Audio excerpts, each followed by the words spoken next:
Today is Sunday, the 14th of February 2021. This is a video for Health One users about our COVID vaccination implementation in the latest version of Health One 8.8.02768.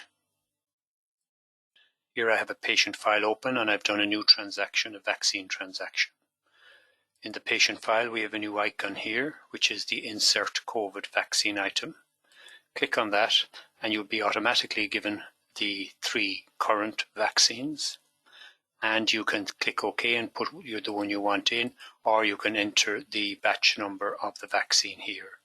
Let's say the batch number of this vaccine is PFIZ 1111 and the expiry date is the 31st of, or even 31st of 28th of February 2020. You bring up the form. You have to put the PPS number in. Without the PPS number you will not be paid. So this will pick up the PPS number from the patient file. It will allow you send it without the PPS number, but you may not get paid if that is the case.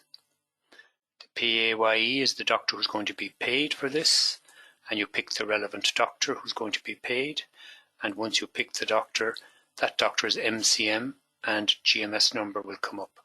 You will not get paid if you don't have a GMS number and an MCN number inserted there.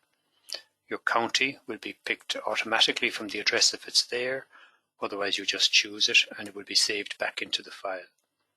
The patient must have either an email or a mobile phone. If neither of them are available and the patient is in front of you, there will be an option here to put in zeros instead of the mobile phone number. This is the patient eligibility screen. Do you have a bleeding disorder or are you on anticoagulant therapy? No. Have you had anaphylaxis following a previous dose of this vaccine? No. Have you been diagnosed with COVID in the last 28 days? No. Have you had a COVID vaccine in the last 14 days? No. Are you less than 14 or more than 33 weeks pregnant? No. You can actually get up here a PDF file with information on the pregnancy if you so wish, and print that out and give it to the patient. You have to give the patient consent, yes, here, if you're going to give the vaccine, and you click next. There are 3 tabs: patient consent, vaccine, and print. You can print the patient consent like this if you wish, and you can give it to the patient and get the patient to sign it. It is not necessary to have signed consent. You can print the vaccination passport. This, however, will be unlikely to be needed because the HSE will give us these passports to enter the information in. This is the questions and answers on breastfeeding, and this is the patient information leaflet on the vaccine. So I'm going to go back now to the vaccine. This still is the patient details. This is the vaccinator details, and the vaccinator will normally be whoever is logged in. In our case it'll be the nurse, and the nurse's NMBI number has to be entered there. This is the batch number of the vaccine. You can, if you wish, enter the batch number of the adjuvant here, and it will be sent as a comment. You could equally put it into the comments with the time, and it will be sent. The name and the manufacturer are already in.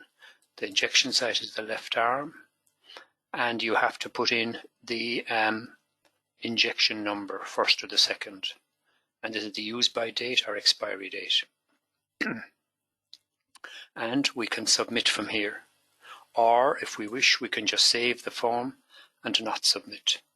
If we submit, we're also submitting a claim. We're submitting the vaccine details and we're submitting a claim, so we should get paid for both of those. The batch number has been changed. Do you want to update the configuration? I'll say yes of the batch numbers, and this is your consultation. These will now appear in a new dashboard which you get by analysis, just like the chronic disease dashboard, we have a COVID-19 dashboard here, and it's exactly the same as the CDM dashboard. And you can filter this by not submitted or sent or accepted after you get the payments, etc. The shot numbers will also be recorded. So this is very similar to the CDM dashboard. To recap, you do a new consultation, normally call it vaccine, but this isn't essential. You click on the button here, insert COVID vaccine, pick your vaccine. If it's already batch number put in, then you'll be okay. Click OK, and you've got everything normally filled up. If you have the PPS number there, it will be okay. The doctor who's going to be paid must be input here if it's not there already. These questionnaires on patient eligibility has to be filled in, and the patient consent has to be given. Then you click on next, and if it's an invalid PPS number and you can't get the right PPS number, you'll be told, and then you click unknown. And you tick to say I wish to proceed without electronic payment. You will get paid, but it hasn't been sorted out yet as to how that will happen. Click on next, and again you just make sure that the vaccinator is correct. Normally it'll be the logged on person. The batch number and the adjuvant number will be here. The injection site has to be put in, and whether it's the first or the second vaccine. You can submit or you can save for submission later. And giving a COVID vaccine from Health One is that easy. That's the end of this recording. Thank you.